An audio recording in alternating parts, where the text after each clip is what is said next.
welcome back to my channel. So today's video we are making a whole bunch of healthy snacks. So these are things that I eat quite often, so I thought I'd share the recipe with you guys. So if you think this is a cool video and you like it, please give it a thumbs up. Make sure you subscribe to my channel so you don't miss any more videos. Without further ado, let's get on into the recipes.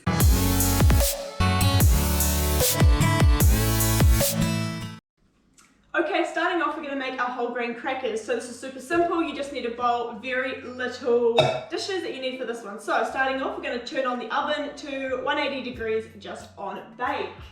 So I'll pop that one on so it can heat up while we're making the crackers. Okay, so into our bowl we need 1 cup of whole grain flour. We also need 2 tablespoons of your chosen seeds. So I have 2 tablespoons of chia seeds, 2 tablespoons of pumpkin seeds, and 2 tablespoons of sunflower seeds. So those are my chosen seeds, but you can just use whatever you have at home. So to that I'm also going to add my herbs and spices now. You don't have to, if you want to leave it plain, just a pinch of salt could work, but in here I have a pinch of salt, about 1/4 teaspoon of oregano, rosemary and garlic powder. So it's to your own preference what you want to add to your crackers, just for your flavour profile. But like I said, you can just leave it plain. So I'm just mixing that all together before we add in our next ingredients, which is 2 tablespoons of oil. So I'm using olive oil here, some nice extra virgin. Perfect. And then I'm also adding the water, which is 6 tablespoons of water. Perfect. Now the easiest way to mix this all together is just to use your hands. So just get in there, mix it all up. Actually, I'm going to start with a little bit of a fork to mix it up. And then once it gets a little bit more combined, get those hands in there. We're just mixing it together until it comes to a nice cohesive dough. We just want the ball to kind of form so that it's easy enough to roll out. If you feel like you need to add any more flour or any extra water, depending on the consistency, go for it. I found that 6 tablespoons of water does the trick. But yeah, just keep mixing it together. It'll start to come together quite nicely. We're almost there. Give it some nice squeezing. Awesome, so now that that ball of dough is all sorted, we're just going to measure out 2 pieces of baking paper or parchment paper. Now this is because we're going to put the dough in between. So we're just using our tray to measure out the correct size because that's how we're going to know that it's going to fit on the tray at the end. So move that one out of the way. Popping that dough onto the bottom piece of the baking paper. Popping that other one on top, give it a nice firm press. And we're just going to use our rolling pin, or you can even use a wine bottle or anything that you have at home that's nice and heavy and round. You can roll things out. And we're just going to roll the dough out as smooth and as thin as we possibly can, making sure that it's still staying within the boundaries of the baking paper, just so it still fits on the tray. Now we want it nice and thin because that means it's going to cook faster, and we also want to try and make sure that it's nice and even thickness as well, because we also don't want it to burn on the edges or anything like that. We need it to be nice and consistent. Okay, now that we've finished rolling it all out, taking that top layer off. Now this is a little trick that I like to use because the first time I made them, I put the salt on at the very end after I finished cooking. It just fell off. So I'm grabbing some salt and just sprinkling this. Now this is completely optional. If you don't want to add extra salt to it, you can either leave the salt out of the inside of the mixture or just put it on the top. Completely up to you, you can have both. And now a little trick that I like to let you know of is that use your rolling pin just to roll that salt into the dough, because sometimes it'll just crumble off the top when you're done cooking. So that is that. And lastly, I'm going to grab a knife and I'm just going to score the rough shape of what I want my crackers to look like, simply because when they're cooked then it makes it easier just to snap them to pieces. But make sure when you are scoring it you do press quite deep, because if you don't press deep enough then they're not going to break properly. So I am just cutting it there into kind of a little, I guess you could call them long rectangles, and then I will chop those into pieces so that I have nice even little crackers. Okay, now that we have scored our crackers, we can pop them back onto the baking sheet. we're gonna go pop them in the oven. So, come with me. So just popping those into about a middle rack of the oven. And we're gonna pop those in there. I would say start for about 10 minutes and then just check them once the timer goes off and put them in for another 5 if they need extra cooking. Okay, so while our crackers cook, this is the perfect time to make a super easy dip. This is one my mum showed me and I absolutely love it. It just reminds me of going on holidays to like, they're called batches at the beach, and we'd have it on crackers with tomatoes and oh, beautiful. So we just got a whole punnet here, carton, 1 kg of natural yogurt. So we're popping that into a bowl. Get that all out of there. And so this is super simple. You literally just need a little bit of salt and a whole carton of yogurt. So that is our yogurt there. And to our yogurt, we're just going to add 1 tablespoon of salt. So we're just popping that one in there. And then, there we go, spoon. We're just going to mix that up. Now you could use a Greek yogurt for this as long as what you're using isn't a sweetened yogurt. Sometimes you don't want it sweet, it's meant to be a savoury dip. So that is the mixture. Now we grab a bowl with a sieve over top and we're gonna, if you have a cheesecloth, that's probably better. We don't, so I'm just gonna grab about 3 or so paper towels. So putting those together, popping those on top of the sieve. And then we're taking our bowl and our mixture and we are just pouring that on top. So what this is going to do is it's going to strain the yogurt and it's going to get all of the liquid out of it and just leave us with a delicious, thick, kind of yogurty cheese. Which if you're using a good yogurt such as a Greek yogurt, or this DeWinkle one is a really good option. It's quite low in salt, sodium and saturated fat. So by doing this, you are adding sodium, but it's definitely a very low calorie dip and you're getting the good calcium. Here we go. And we are popping just a couple more on top just to cover it. We just don't want anything getting on top. And so that's going to take a little bit to sit. It'll probably just sit for the rest of the day. And then we will have a delicious yogurty dip to enjoy after that. Okay, so it's going to take a little longer for my yogurt to finish, but when it is done, it becomes nice and thick like this. Super yummy and spreadable, so you can dip your crackers into it, spread it on top of some crispy bread. It's absolutely delicious. Okay, so that is 10 minutes done on the timer. We're just opening it up, having a little look. So it's starting to get nice and brown on the edges, but I can see that the middle is still a little bit, well, not brown enough. So we're just going to pop it in for another, I'm going to say 3 minutes. I think that'll be pretty good. You just want to make sure it's got a nice even sort of brown colour over the whole cracker. Okie dokie, that is 13 minutes up and they are looking pretty good to me. If you want them a little bit darker, feel free to leave them in for a little bit longer, but to me, that is perfect. We do have a little bit of browning on the edges, but that is okay. So then also just move them onto a nice wire rack. This will help them cool faster. Also stops the cooking process from the heat of the pan. Okay, so now that our crackers are out of the oven, we're going to roast our beetroot for our hummus. So it's just as simple as grabbing your beetroot. We're not going to take the skin off it as yet. Once it's cooked, feel free if you'd like to cut the skin off, but it's just extra nutrients, and once it's blitzed up in the food processor, it'll be alright. So remove the ends. So we're just going to chop this into like rough small pieces, as long as they're about the same size. Doesn't really matter what size you chop them, just so that they all cook evenly. So chopping these up, I'm just cutting it in half, cutting it into thirds each way. Pop them onto our lined baking sheet ready for the oven.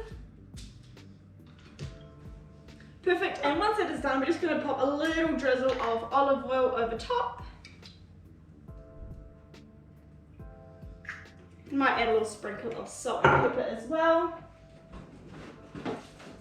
Just grab these ones here, just a little bit on top. Make sure to mix them around a little bit, just to get them nice and evenly coated with that olive oil. Spread them out as well so that they're not touching, just to help them get a nice even bake when they're in the oven. Perfect, now bringing these into the oven, they're going to need to roast for about half an hour to 45 minutes. So chucking them in the oven. We'll start off with half an hour because they are quite small pieces. But just feel free to check them after the half an hour. And if they need a little bit longer, then leave them in for a little bit longer. They should be nice and soft to the touch. If you stick a fork inside of them, they should come out nice and clean and easy. Okay, next super simple snack, which I love to eat on top of yogurt with berries. You could even just have it on its own with a little bit of milk if you prefer, is granola. So super simple. We have 3 cups of rolled oats in our bowl. We also have half a cup of coconut. Now this is completely optional, your add-ins that you want to add. Simply, I like coconut, so I'm gonna add that in. I have 1 cup of roasted almonds chopped up, so they don't have the salt on them. So just roughly chop them. So that is the ingredients I'm adding in. Feel free to add cashews, whatever nuts you like. Some people like to add fruit. I personally don't like to add fruit because it sometimes burns and I don't like burnt fruit. But those are my dry ingredients. So now I will add in a pinch of salt and 1/4 teaspoon of cinnamon. I will add in a teaspoon of vanilla. I have 1/4 cup of maple syrup. This is not the sugar-free one, this is your real maple syrup. And then I also have 1/4 cup of honey, so this is a runny honey. If you have the thicker honey, just feel free to heat it in the microwave. It makes it a lot easier to mix around in your bowl. And then the final wet ingredient that I have here is half a cup of melted coconut oil. Now I'm just starting with half a cup, but if you need any extra liquid in your granola, feel free to add a little bit more of that. So I'm just going to mix it up with a spatula until nice and combined. Some people also like to add chocolate chips in this, it's completely up to you. And if you want a bit of a stickier granola with more clumps, feel free to add more of the honey or maple syrup, just some of that sticky liquid that's going to bind all of those little pieces together to make nice little chunks. So it is as simple as that, and once my beetroot is out of the oven, I will pop this granola onto a baking sheet, spread it out nice and flat, and then we'll pop it in the oven.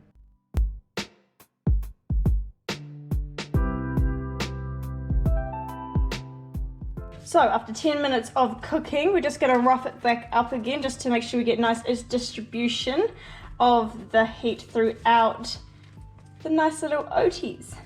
So yeah, just spreading it back out, bringing all those crispy outside bits into the middle, then I'll pop it back in the oven. Okay, so our granola has been in there for 15 minutes. I took it out after 10, gave it that mix around. Now this is after 15 minutes. It's getting nice and crunchy. And as you can see, I've put it on a different tray now. I just put it on a cooler tray to help it cool down. And by doing this, it's gonna help crispen it up, like you can hear it. Listen to that. Beautiful. So I'm just breaking it up into little pieces so that when I put it onto my food, it is a nice little topping. Okay, our next super simple, easy dip, which will go perfectly with our crackers, is homemade guacamole. Now, everyone has their own way of making it. They have their own bits and pieces they add, but this is pretty standard, and this is how I like my guacamole, so I'm going to show you. I have half an avocado. These are huge avocados, so if it's a normal, small, standard one, you could probably just use the whole avocado. So popping that into a bowl. So just giving that a quick little mash just to break it up. I'm quite lucky, this is a very soft avocado, so it doesn't need too much mashing. So to that, I'm going to take garlic. Feel free to use garlic powder if you like, but I just like fresh garlic, so I'm going to use a crushed one. I'm going to put about 2 small teaspoons into there. To that, I'm also going to add a few squirts of lemon juice. I imagine this would be about a tablespoon and a half of lemon juice. A little bit of pepper, a little bit of salt. And then I've diced up some tomatoes. This is just 1 whole tomato. I like dicing it quite big, but feel free to dice it smaller if you like little pieces. Some people also put chilies, paprika, those sort of spices into their guacamole. But that is how I like it. Mix it up, give it a little taste. See if it needs any more garlic, any more lemon juice. Maybe it needs a little bit more salt and pepper, but feel free to add any extra spices that you want to it. But this is how I like my guacamole, so tastes great to me. Awesome, so our crackers have cooled. I've broken them up. As you can see, they've broken into nice, perfect little pieces from doing that scoring. So those are our crackers. They're perfect with any dips, especially the ones that I've made already. Okay, so our next snack is going to be a nice sweet treat. It requires no baking whatsoever. We're going to make some nice coconut cranberry chocolate bliss balls. So starting off, we have 1 cup of your chosen nuts. I know a lot of people use cashews. I don't like cashews, so I'm going with almonds. Popping them into a food processor. I'm also going to put that along with my 10 dates, which is about half a cup. I'm going to blitz these first and put these in afterwards and then blitz them together. Then I'll hand mix in the rest of the ingredients.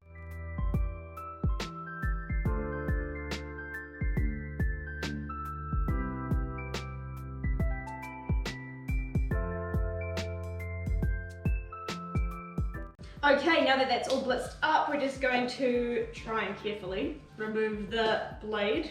If I can, that'd be great. Ah, there we go. Perfect, so that blade is removed. We're now going to add in the rest of our ingredients. So I'm adding coconut. This is about 1/4 cup, and half a cup of cranberries. Feel free if you don't like cranberries, raisins, any of that sort of thing, or feel free to leave them out if you don't want fruit in them. So I'm just gonna give this a little bit of a mix up. Probably should put this in a bigger bowl. Let's do it instead, shall we? Okay, bigger bowl. Putting that all into there. So I've just added those dry ingredients. I'm also going to add 2 tablespoons of cocoa powder. Feel free to use cacao powder if you want the raw version. I just don't have any at home. And I'm also adding 2 tablespoons of coconut oil, nice and melted. Now I've just started off with 2 tablespoons of the coconut oil just to start mixing it up, but then feel free to add a little bit more if it needs, just a little bit more liquid to come together. But give it a good mix first before you add any more coconut oil. Okay, so mine did need a little bit of extra liquid, so I've just melted another tablespoon of coconut oil, popping that on there and giving it a mix. I'm just going to take a nice little handful of our dough, bliss ball mix. Roll that there into a ball, maybe about the size, I don't know, whichever size you feel like you want to eat for a little snack. Roll it in our coconut. Feel free, if you've got the long shredded coconut like I have, just to shred it up in the food processor before you process anything else. Makes it a lot easier to roll. So I'm just gonna keep rolling my bliss balls, but that is my bliss ball recipe. Nice and simple, super sweet, indulgent, a good little treat to have, I found, especially when studying. Pop one next to me, have a little snack. So yeah, those are my bliss balls. Okay, so our next dip is our hummus. So this is what we roasted the beetroot for. So we're going to start off with 1 cup of chickpeas into our little food processor. To that we're going to add 1 heaping dessert spoon of tahini paste. Pop that in there. We're also going to add probably about a tablespoon of crushed garlic.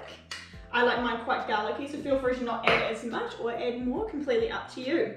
We're also going to add about a tablespoon of lemon juice. To that we're also going to add some salt and pepper. We're going to add a little bit of our saved juice from the can of chickpeas, that aquafaba. I'd say it's about 2 tablespoons. And then finally I'm just going to add a little drizzle of olive oil for those healthy fats. Perfect, and then we're going to bring it over to the food processor and whiz it up. So I've just pulled the lid off, had a little taste test. The taste is perfect, but I'm just going to add a little bit more of that aquafaba. I just want it a little bit smoother and a little bit runnier in texture. And it's at this point you can either leave it as it is, or you can add in your roasted beetroot that we cooked earlier.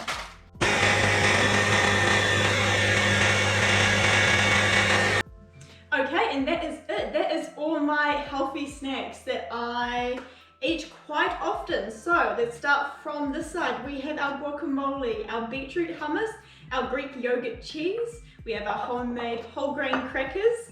We have our granola here, and we also have our chocolate cranberry coconut bliss balls. So I hope you guys enjoyed this video. If you make any of these things, let me know. If you have any questions about it also, feel free to flick me a message on Instagram or comment below. And if you like this video, make sure to give it a big thumbs up. Make sure you subscribe so you don't miss out on another video. I'll see you next time.